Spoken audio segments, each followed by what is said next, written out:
I remained the common point of contact for everything happening in the COVID ward from June to the start of September until on 3rd September 2020 when I ignored my body aches, cough, and just slept off at night taking a Signoflam. Two mistakes were committed here. A. Sharing the room with my wife because I was too scared to go home and give it to my parents.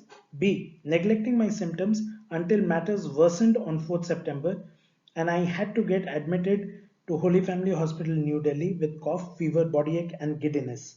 Why I got admitted to Holy Family Hospital, New Delhi, despite working at Artemis? Because my wife was currently employed here, and parents definitely had a sense of security knowing an insider and also a nearby hospital to my house. I tested positive on the RT-PCR on 5th September 2020. Persistent tachycardia, raised creatinine, and T inversions in lateral chest leads on the first set of investigations was definitely a matter of concern when clubbed with my obesity. Although these parameters, barring the tachycardia, settled the next day. I enjoyed great food at the hospital till the time taste and smell were intact. On 6th September, my wife had symptoms and tested positive by 7th September. So I planned to take an early discharge to isolate myself with my wife at her staff quarter. Loss of smell and taste were the most frustrating symptoms for both of us, causing irritability and emotional lability like we had experienced never before. It is definitely an anhedonia equivalent, if I were to say.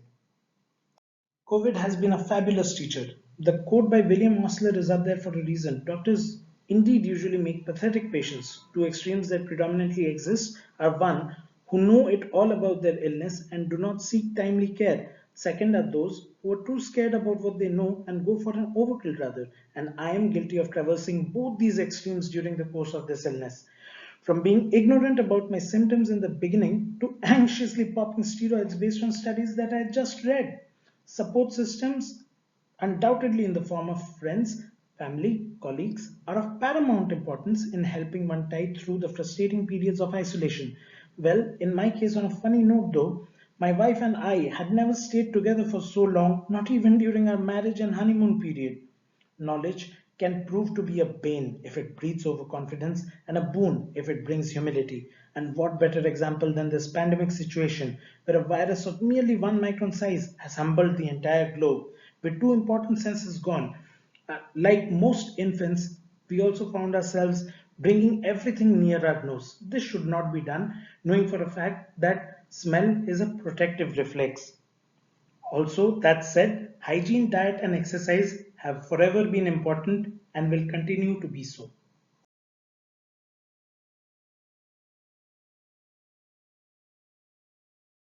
Been there, done that. Having fought this battle and faring rather well, all we family physicians have to say to challenges is bring it on.